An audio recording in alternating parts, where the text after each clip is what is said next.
Bon, je viens de faire ma sortie longue et après plusieurs semaines d'entraînement, c'est-à-dire 10-12, entre 10, c'est la 11e, j'ai ressenti une sensation que j'avais pas sentie depuis très longtemps, qui se rapproche de ce que j'ai l'impression être l'état de flow, d'accord? Ça m'est déjà arrivé, mais avec la préparation et la répétition des entraînements, je m'écartais de plus en plus du plaisir de l'entraînement. C'est-à-dire que tous mes entraînements étaient trop courts pour que je puisse atteindre un certain état linéaire qu'on pourrait appeler de flow, et également assez compliqué pour subir et pour en avoir marre. Bon, rien n'empêche que j'ai tenu la préparation, donc ça s'est fait. Et effectivement, pendant une sortie longue, assez longue pour le coup, de 34 km, j'ai enfin ressenti cet état. Par contre, l'état de flow, c'est-à-dire tout ce que j'ai pu lire ou entendre à propos de cet état, ne correspond pas exactement avec ce que j'ai ressenti. J'ai beaucoup écouté de sportifs, notamment d'endurance, parler de l'état de flow, mais je trouve que la définition qui en est faite ne colle pas avec l'état que je ressens à ce moment-là. C'est-à-dire le côté tout est parfait, tout est à sa place, on est dans le moment présent et tout déroule. Cet état de flow qui fait souvent office de définition à la fois dans le milieu du sport, à la fois dans le travail, je trouve est complètement décalé. Et je pense que l'état de flow est possible dans tous les types d'activités, mais que cet état que j'ai ressenti et que beaucoup de sportifs ressentent d'extrême solitude et de très longue distance, d'accord, je pense pas que ce soit l'état de flow. Et donc, je vais essayer d'expliquer pourquoi. L'état de flow, globalement, de ce que j'ai entendu, en fait, c'est caractérisé globalement par une présence brute. Donc jusque-là, il n'y a pas de souci. Celle-ci, elle intervient à des moments essentiels, c'est-à-dire lorsque on doit être efficace, en l'occurrence lorsqu'on court, lorsqu'on travaille ou quoi que ce soit. En fait, c'est comme si on faisait comprendre à notre cerveau qu'il fallait absolument le faire, et ça y est, entre le moment où il a compris qu'il fallait le faire et qu'on arrive à le faire, il y a un petit décalage, d'où le fait que l'état de flow intervient souvent un petit peu longtemps après s'être forcé à effectuer une tâche. Donc le flow, lui, il se ressent et intervient de manière autonome. Il y a des techniques qui existent afin de l'utiliser, mais la plupart du temps, dans le but d'augmenter ses démarches proactives de travail. Moi, à chaque fois que j'ai entendu des gens vendre l'état de flow, c'était pour pouvoir faire plus, pour pouvoir faire mieux, gagner plus d'argent, être plus discipliné, ce genre de choses. Et c'est pas du tout ce que j'ai déjà pu ressentir moi personnellement au travail. J'ai jamais eu l'impression d'être totalement présent, d'avoir un certain état de flow. Par contre, cette explication, elle a commencé à coller sur de la longue distance et sur mes passions, globalement, comme le surf ou alors la course à pied, la montagne. Ok. Donc, on est d'accord que cet état de flow qui est travaillable sur... Merveilleux. Qui est travaillable sur tous les supports, il existe peut-être un tant soit peu et il peut être contrôlé, je pense. D'accord, hein, ce fameux état de flow. Parce que j'ai déjà connu ce sentiment de ne pas vouloir faire une tâche, de quand même me forcer à le faire. Typiquement, là, aujourd'hui, on est notre seul jour férié. Je travaille beaucoup, je révise beaucoup, je fais beaucoup de sport, j'ai jamais de temps pour moi. Je pourrais me dire, je ne fais rien. Bon, je dégaine ma vidéo, ça fait 2-3 mois que j'en ai pas sorti, et donc il faut le faire. Effectivement, là, le temps de préparer le matériel, ça a été chiant, et ça m'a ennuyé de le faire. Mais maintenant que je suis lancé, que je suis en train de parler devant la caméra, là, pour le coup, je suis en train de prendre du plaisir, et il y a plein d'idées qui viennent. Donc, il peut être un tant soit peu contrôlé cet état de flow, d'accord. Et j'ai lu que cet état, il apparaissait dans tout type d'activité. Ça peut être le sport, la musique, l'écriture, l'art, la programmation informatique, le bricolage, la cuisine, la soudure, peu importe le jardinage. En clair, tout type d'activité consistant à exercer une concentration et à tirer de cette action le meilleur produit possible. Ok. Donc un bon plat, une bonne course, une belle peinture, etc. Ok. Mais finalement, en y réfléchissant, je corrigerai cette affirmation par cet état apparaît dans tout type d'activité, certes, mais il apparaît que dans une seule activité en fonction des individus. C'est-à-dire que je pense pas que l'état de flow puisse être atteint dans tous les états, d'accord? C'est-à-dire, moi, personnellement, il peut apparaître dans le sport, et j'ai du mal à me faire comprendre que j'atteindrai ce fameux état de flow total, c'est-à-dire où le travail, la passion, tout s'entremêle, et nous permet d'apprécier ce qu'on fait et de le faire extrêmement bien. D'accord? Je pense que il y a certaines activités, bon voilà, qui sont dues au fait à l'éducation, notre expérience, on a nos propres passions, des choses qu'on aime. Il y a des gens qui pourraient coder, qui sont passionnés par le code et qui font ça, et c'est dans ce secteur spécifique qu'ils vont atteindre le vrai état de flow. D'accord? Souvent on parle d'un état de flow qui peut être un peu vendu pour s'autodiscipliner dans toutes les tâches, et qui est très bien, mais je pense qu'il ne sera jamais aussi pur et aussi réel que lorsque c'est réalisé sur une tâche qui nous incombe réellement et qui nous passionne réellement. Donc, chaque humain a une passion qui peut être l'une des activités énoncées, peu importe, et connaîtra l'état de flow à ce seul endroit-ci. Le vrai état de flow, d'accord? Et par vrai état de flow, j'ai pas envie de me tromper et de séparer entre le faux et le vrai. On va voir qu'en fait, le vrai état de flow, je vais l'appeler autrement. Okay, pas celui qui permet donc d'être productif, et donc qui serait un simple instrument au service du travail. Donc là, on est vraiment dans le cliché capitalisme à l'américaine sur les réseaux sociaux, l'état de flow, proactivité, gagner plus, toujours plus, toujours plus. Ou alors un outil de contrôle où on veut absolument toujours tout contrôler, et même notre proactivité, même notre ennui, où aucun dérapage n'est possible. Bon, voilà, c'est une autre critique à effectuer, bien que ce soit très bien, hein. Je préfère ce genre de vidéo qui motive à se discipliner, à travailler, plutôt que des conneries, d'accord? Celui dont je parle, moi, l'état de flow, il est celui de... En fait, c'est pas l'état de flow. Le vrai moment dont je parle, moi, il est plus brutal, d'accord? Il n'est pas utilisable, on peut pas on peut pas le palper. Il sort tout seul et on n'a aucune emprise sur lui, d'accord? C'est cet état-là que je ressens la plupart du temps quand je fais soit du surf, soit du running longue distance, d'accord? Si vous pensez maîtriser votre état de flow, c'est que vous êtes simplement en train de vous discipliner. Je pense qu'il ne faut pas confondre les deux notions, à savoir le flow et l'autre état, le point zéro, d'accord? Que moi j'ai appelé, il n'y a aucune notion scientifique, c'est simplement moi ce que je ressens, et c'est ce qui colle le plus avec ce que je ressens, d'accord? C'est ce fameux point zéro qui intervient, ok? Et on va voir comment est-ce qu'on peut les différencier. Donc, quand je dis qu'il apparaît dans une seule activité qui est propre à chacun, il faut bien différencier le flow, dont je parlais au début, du point zéro dont nous allons maintenant parler. Donc, le flow, qui était cet outil de contrôle et de discipline qui est souvent utilisé, et le point zéro, c'est ce fameux ressenti qui intervient à des moments où, pas qu'on a besoin, mais en fait qu'on ne contrôle absolument pas, à des moments où le cerveau déconnecte complètement et devient complètement substitut de son activité. Donc j'ai fait l'erreur de croire, moi, que le point zéro était le vrai flow.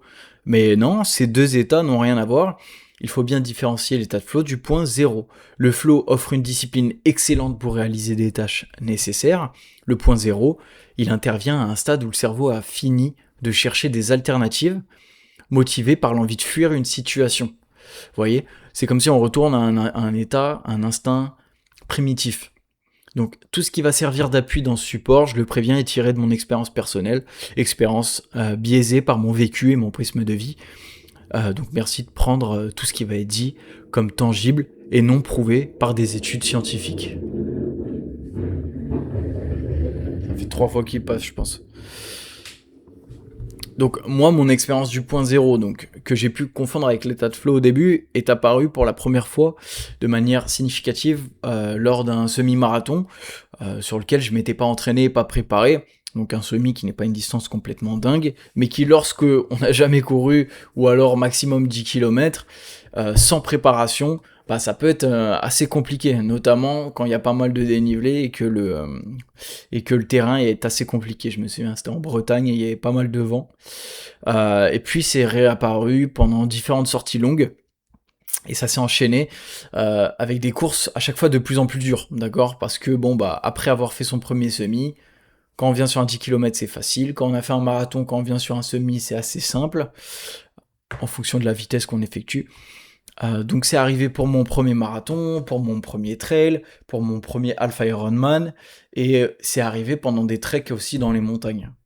Donc toutes ces expériences sont liées par une composante clé qui me caractérise moi, Mario, en tant qu'individu, d'accord? C'est le mouvement. Donc là où je disais que chacun avait plusieurs passions différentes et donc il pouvait éprouver l'état de flow à des endroits différents. Pour le coup, le point zéro, lui, il serait plutôt lié au dépassement physique. D'accord? C'est-à-dire l'instinct de survie qui reprendrait le dessus à un moment donné où ça devient très très compliqué, où le corps subit une activité qu'il n'a jamais vécue. Donc, si je devais me décrire, je dirais que je suis immobile. Cette notion est importante à moi, en tout cas pour me cerner. Donc, vous me direz, il se passe quoi pendant ces courses pour que je puisse trouver ce fameux point zéro? C'est quoi cette sensation? D'accord? Alors, on va clarifier les choses. J'avais aucune connaissance de l'existence de quelconque sensation liée à la fatigue extrême avant d'essayer de m'inscrire de manière aléatoire à mon premier semi-marathon, d'accord? C'est justement après m'être fait pousser par la famille qui s'inscrivait et que j'ai décidé de suivre. À chaque fois, j'avais aucune idée de la douleur qui m'attendait.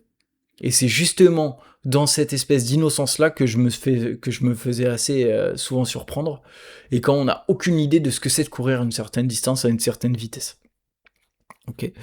Donc c'est un peu par la naïveté que j'ai découvert l'amour de la souffrance personnellement dans l'effort et la réalisation de ma fragilité, c'est-à-dire que je réalisais en fait que mon corps était assez fragile par rapport au mouvement et que c'était assez simple de me mettre dans le rouge. De par l'activité physique. C'est un peu comme ça que je tombe amoureux du sport pour le coup. Et donc c'est par la naïveté que j'ai découvert l'amour de la souffrance tout simplement. La première question, elle a été qu'est-ce qui se passe à ce moment, d'accord? Ce moment précis où intervient ce fameux point zéro, ce moment qui peut durer des heures pendant la course, mais qui, après coup, une fois le repos et la récupération mis en place, a l'air d'avoir duré seulement 10 minutes. Et justement, le problème c'est ça, c'est qu'il se passe rien. Donc c'est pour ça que ça a mis énormément de temps pour moi à poser des mots dessus. Et j'ai dû faire pas mal de recherches et surtout revivre ce moment plusieurs fois. D'accord? Puisqu'en fait, c'est un moment éternellement court, paradoxalement. Et c'est un moment unique où, globalement, si je devais le décrire, on est trop fatigué pour penser au simple fait d'arrêter. D'accord? Le simple fait d'arrêter à ce qu'on est en train de faire, c'est-à-dire faire notre course, chaque pas devient mécanique, aucune pensée n'intervient, et je suis à ce moment précis, juste là, en train de regarder où se pose mon prochain coup de pied. Donc, si je puis me permettre de grossir les traits, cet état n'a rien à voir avec le flow qui lui permet d'accord? L'état de flow permet d'être dans l'instant présent. Tandis que le point zéro, lui, il permet d'être. Point. Et à quel stade ai-je ressenti mon point zéro pour le coup? C'est globalement quand est-ce qu'en fait il prend la place de ma morale, tout simplement.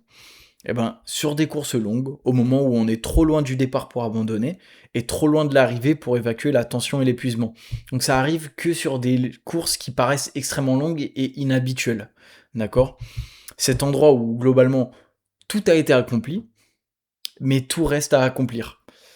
Donc, globalement, le cerveau appuie sur off et on rajoute cette composante qui fait que, globalement, sur des courses sur route en ville, on a toujours ce côté, je peux m'arrêter au milieu, je prends le premier arrêt de bus, la première bouche de métro et je rentre chez moi.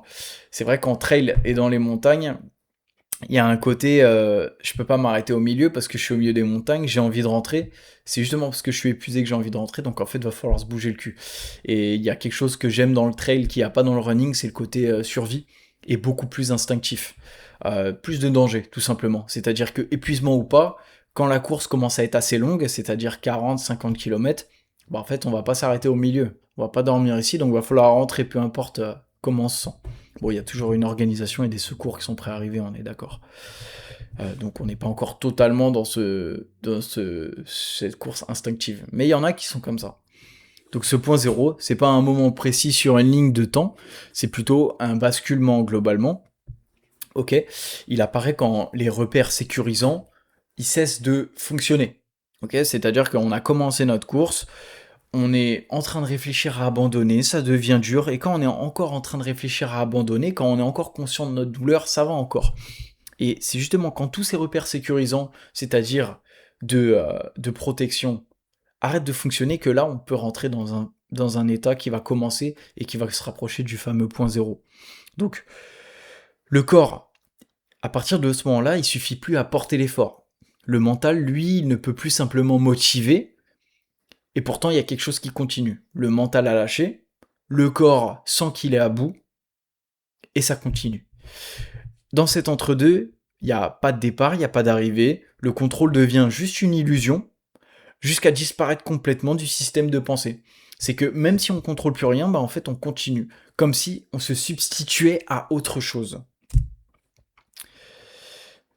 C'est là que le maître, c'est-à-dire toi, s'annihile, et le système hiérarchique lié à la prise de décision change.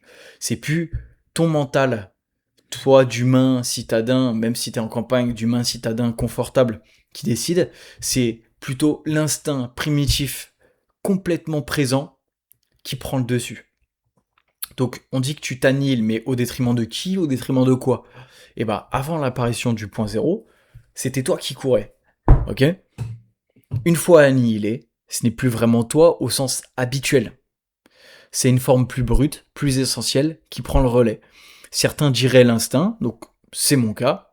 D'autres, la volonté pure. D'autres encore, une sorte de présence lucide. Donc voilà, en fonction de comment on décide de voir la chose. Donc le point zéro devient maître de l'humain qui l'habite, quand il n'y a plus rien à négocier, plus de calcul possible, et plus de fuite possible. Okay, seulement avancer, pas après pas, jusqu'à arriver à la fin. Et c'est pour ça que ce moment entièrement vide est paradoxalement plein. Et j'adore cette phrase, c'est un moment entièrement vide où il ne se passe plus rien, et après coup, en fait il est paradoxalement plein, et on n'a jamais été autant rempli qu'à ce moment-là. Donc tout a été accompli, c'est-à-dire que tu es déjà allé plus loin que ce que tu pensais possible, et tout reste à accomplir, chaque pas est encore une décision globalement. C'est pas un vide, c'est tout simplement une réalité. On est pleinement dans le vrai monde. C'est un espace où globalement l'essentiel apparaît parce que tout le reste a été consumé. Toutes les tentatives de fuite ont été effacées, non par réflexion, mais par instinct. Comme si on revenait à un système de pensée animale et vitale. Et si vous avez vu mes autres vidéos, vous vous doutez bien que revenir à ce système de pensée vital et animal 100% dans le présent, sans se poser de questions de « il m'a dit, plus tard qu'est-ce qui va se passer, et la réunion de semaine prochaine, et la dernière fois il m'a parlé comme si... » Tout est là, et si là ça va, tout va bien alors. Et ça me plaît. Donc tout ça, c'est quand même très philosophique. Si vous avez vu mes autres vidéos, vous savez que j'aime beaucoup la philosophie. Donc je vais faire mon parallèle philosophique avec un auteur. Ce point zéro a peut-être déjà été exploité par certains de nos philosophes préférés. Voilà, donc je me suis posé la question et je me suis dit, c'est sûr. Alors peut-être pas de cette manière-là, par rapport au sport ou quoi que ce soit, mais en tout cas d'une manière différente, par d'autres choses, certainement. Chacun à ses activités qui l'ont mis dans un état complètement difficile. Donc on peut penser à la guerre, on peut penser à la maladie. Et je vais faire en sorte de traduire l'outil philosophique proposé, c'est-à-dire ce que je vais vous expliquer, vers mon expérience personnelle. Alors tout ça aura rien d'objectif, vu que c'est mon expérience personnelle, mais je vais vous citer 3 citations pour nous permettre de comprendre que l'objectivité n'est peut-être pas la solution à tout. Première citation de Annie Barrault. Chacun de nous voit une histoire donnée à travers le prisme de sa propre subjectivité. Nous sommes incapables de nous montrer objectifs. Aldous Huxley. Tout événement ressemble essentiellement à la nature de l'homme qu'il subit. Et Jean-Paul Sartre. En tout cas, ce que nous pouvons dire dès le début, c'est que nous entendons par existentialisme une doctrine qui rend la vie humaine possible et qui par ailleurs déclare que toute vérité et toute action implique un milieu et une subjectivité humaine. Alors commençons à parler philosophie subjectivement et plus particulièrement de Edmund Husserl. Edmund Husserl, notamment la conscience pure. Il semblerait qu'on ne voit jamais les choses de manière brute. Et cela serait dû à notre confort contemporain, d'accord ? Ce confort nous permet de vivre des aléas de la vie seulement de manière interprétée, elles ne sont plus vécues brutalement. Globalement, on s'embrouille au travail, il y a une petite phrase qu'on n'a pas aimée, une petite remarque en public qu'on n'a pas aimée, voilà, de la petite toxicité en couple, des petites histoires, des petits retards d'arrêt de bus, des petits problèmes de ville, des petits problèmes de boulangerie qui n'ont pas ouvert. Tout ça fait que ce confort nous permet de vivre les aléas de la vie de manière interprétée. Comme il n'y a pas de réel problème, on peut seulement interpréter nos problèmes qui n'en sont pas au final. Et on met ça sur l'échelle d'une vie et sur plusieurs générations, et ça prend la place des vrais problèmes, et on croit qu'elles deviennent des vrais problèmes. En fait, on n'a plus besoin de se forcer à quoi que ce soit, vu que nos problèmes sont minimes. Donc si j'exporte ça dans l'une de mes courses, l'avant point zéro, c'est seulement une interprétation de ce qui arrive. En fait, avant le point zéro, c'est-à-dire où tout s'efface, où tout devient dur, tout est subi, bah c'est une interprétation. C'est-à-dire que avant que mon point zéro arrive, je suis encore en train de réfléchir à arrêter, je suis encore en train de réfléchir à ce que je vais faire dans 2 semaines en rentrant, je suis encore en train de réfléchir au repas d'après-course, je suis encore en train de réfléchir à des embrouilles, à des bons moments que j'ai pu vivre par le passé. C'est-à-dire en gros que j'ai encore la force et le confort de me dire je suis fatigué, il reste encore des kilomètres, je vais peut-être abandonner. En fait, tout ça, c'est encore dans cette espèce de conscience interprétative qu'on se fait de la vie et des problèmes. D'accord ? On est encore dans notre civilité et dans notre confort contemporain. Et tout ça, selon Husserl, je suis fatigué, il reste encore des kilomètres, je vais peut-être abandonner, et la réunion m'a parlé comme ça, et j'ai des amis qui m'ont mis des coups dans le dos. Tout ça, ce sont déjà des couches de sens, selon Husserl, d'accord ? C'est des couches de sens qu'on ajoute. Et la conscience pure, ou le point zéro, d'accord ? Si on fait le parallèle entre ce que j'appelle le point zéro et ce que Husserl appelle la conscience pure, apparaît seulement quand ces couches cessent totalement de fonctionner. Donc lorsque je dis qu'on est trop loin pour abandonner ou trop loin pour se projeter vers l'arrivée, eh ben ça crée exactement cette transition entre l'accumulation des couches et leur disparition. Okay ? Les projections, c'est-à-dire l'espérance d'arriver au bout de la course, ne tiennent plus. Les échappatoires, c'est-à-dire l'envie d'abandon ou la recherche de justificatifs pour arrêter, ne tiennent plus. Et les récits mentaux, c'est-à-dire les belles histoires, les musiques motivantes et la force qu'octroie l'approbation sociale, s'effondrent. On se projette plus, on peut plus s'échapper, et notre narratif mental se cesse.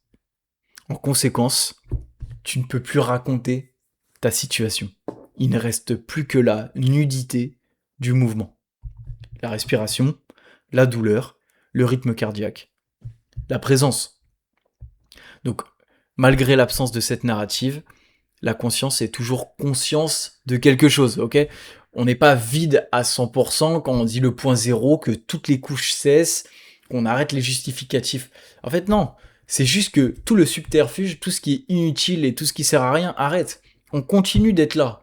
On continue de voir nos pieds. On continue de savoir analyser le chemin et continuer de suivre la trace ou le sentier qui va nous mener à l'arrivée. On continue d'avoir envie d'arrêter. Mais toutes les autres couches ont cessé. Donc même dans mon point zéro, je suis pas vide. Il y a juste plus de moi qui m'observe de loin. Il n'y a plus de troisième personne avec des si toutes les 2 secondes. On est juste collé et pleinement dans notre rôle. On est enfin à la première personne et on est enfin nous tout de suite. Et c'est clairement ce que j'ai ressenti. C'est-à-dire que je cesse complètement de m'auto-juger de l'extérieur, comme si à chaque fois, chaque pensée, je m'écartais, je mettais mes mains sur mon dos et je réfléchissais à ce que les autres pensent, à ce qui se passe, à ce que ça aura comme image sur moi. Non, terminé, je suis pleinement ici, et la seule chose qui compte, c'est ce que mes yeux voient. Donc, là, je récupère des fragments de phrases qui ont été trouvés sur des articles que j'ai trouvé très intéressantes. C'est que la notion addictive de la disparition du moi narratif, c'est-à-dire que le fait que depuis que j'ai découvert la difficulté et ce fameux point zéro dans la difficulté, en fait me rend addict le fait que j'ai enfin pu faire disparaître cette troisième personne et ce moi narratif. Ok. Donc la notion addictive de la disparition du moi narratif est que, initialement, dans la vie normale, dans la vie de tous les jours, celle que l'on connaît en ville, il y a toujours une petite voix qui s'auto-juge, qui s'auto-évalue, qui s'auto-déduit. On est toujours en train d'essayer de tout comprendre, de tout déduire chez les autres et chez nous. On essaye de tout évaluer, de tout juger, et connaître l'arrêt de ces micro-jugements, omniprésents quand on vit en ville, l'arrêt des petites conventions sociales, serait un des piliers de l'addiction du point zéro. Parce qu'on se libère une place mentale, le stockage libéré dans le cerveau est énorme et on se rend compte qu'en fait, tous ces micro-jugements, d'accord, toute cette petite toxicité de ville et de bureau prend beaucoup trop de place. Donc Husserl, il distingue ça de la conscience pure. C'est-à-dire que lors du point zéro, le moi qui commente disparaît, il ne reste plus que le flux de l'expérience. Tu n'es plus quelqu'un qui court. Non, il y a une action qui est en train de se vivre afin de réaliser un objectif vital. Arriver. Husserl insiste aussi sur le fait que le temps est un flux réparti en 3 catégories. Donc j'ai trouvé ça intéressant, ça fait une petite digression. On a la rétention, c'est-à-dire ce qui vient de se passer. On a l'impression, l'instant présent, et on a la protension, ce qui va arriver. Rétention, impression, protension. Mais lorsque le point zéro apparaît, la protension, c'est-à-dire la projection vers l'arrivée, s'effondre. La rétention, elle devient minimale.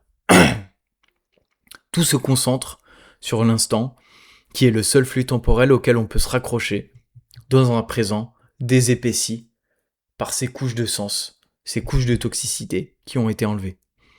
En traduisant la pensée husserlienne, le point zéro, lorsque je cours de longue distance, est un moment où la conscience se rapproche de sa forme la plus originelle, parce que les constructions habituelles, les objectifs, les récits, mon identité, ne sont plus utiles dans un cas d'extrême fatigue. Tout ça est inutile. Tout ce que j'ai pu raconter, tout ce à quoi j'ai envie de ressembler, tout ça ne me sert plus à rien. En m'auto-analysant via un œil critique que me permettaient les intelligences artificielles, parce que j'ai quand même demandé ce qu'elle en pensait, voici ce qu'elle m'a dit au sujet de mon expérience. En fait, l'IA me met en garde sur ma subjectivité. C'est-à-dire que pour Husserl, cet état n'est pas une vérité ultime, d'accord ? C'est une erreur de rendre le point zéro mystique. Ce côté mystique, je veux atteindre le point zéro, après cette vidéo, de se dire je veux l'atteindre. En fait, c'est pas un objectif, d'accord ? L'objectif quand je vais m'entraîner, c'est justement de faire de meilleurs chronos, de me dépasser, de m'entraîner, de faire du sport et de changer d'air, tout simplement, d'accord ? Et ça, c'est un substitut qui arrive quand ça devient très compliqué et très chaud. Ok ? Donc, il faut simplement voir le point zéro comme une expérience, rendue visible dans des situations extrêmes, comme celles que j'ai vécues. Et chacun à son échelle. D'où l'importance de mentionner le caractère individuel du point zéro. Donc, je fais un petit parallèle sur le fait que ce point zéro a une grosse liaison avec la souffrance. Et souffrir, pour moi, nous permet d'en apprendre plus sur nous, d'accord ? Et d'être plus agréable aux autres. Donc cette situation, le point zéro, nous permet en définitive de gagner énormément en rusticité et en résilience. Parce que si on est allé au bout, si on est passé par ce cap-là et qu'on est quand même arrivé, on est beaucoup plus rustique et on est beaucoup plus résilient à terme. On n'aura pas arrêté de se dire pourquoi j'ai fait ça. Après être arrivé, on va se dire c'est la dernière fois que je fais ça. Mais plus le temps va passer et le temps va très bien faire les choses. Donc j'arrive vite à faire un lien entre le point zéro et les relations humaines. Ok ? Simplement car lorsque l'on continue, quand tout nous pousse à arrêter, on entraîne notre cerveau à accepter l'inconfort, à être patient et à rester engagé même quand c'est dur. Et ces qualités sont bénéfiques au travail, dans nos relations familiales, amicales et dans la gestion de nos émotions, tout simplement. Le point zéro te remet vite à ta place car tu vas échouer. Tu vas progresser lentement et tu vas assez rapidement te rendre compte que d'autres sont meilleurs que toi. C'est une grosse claque de réalité. Tu te rends compte que c'est très compliqué, que tu es très faible. Cette humilité, d'accord, elle te rend souvent beaucoup plus agréable avec les autres. Parce que quand tu l'as accepté et que tu as quand même continué, et bah tu deviens beaucoup plus humble, beaucoup plus rustique. La rusticité implique l'humilité. Car tu juges moins et tu comprends mieux les efforts des autres quand tu as connu ce genre de choses. Tu ne sais pas ce que la personne a fait, et c'est justement pour ça que tu te dis que si ça se trouve, ça a été très compliqué pour elle aussi. Plus on a connu la douleur, plus on est agréable. Donc en gros, tu sais reconnaître la difficulté dans le regard de quelqu'un. Et cela est rendu possible grâce au sport d'endurance, longue distance, pour moi.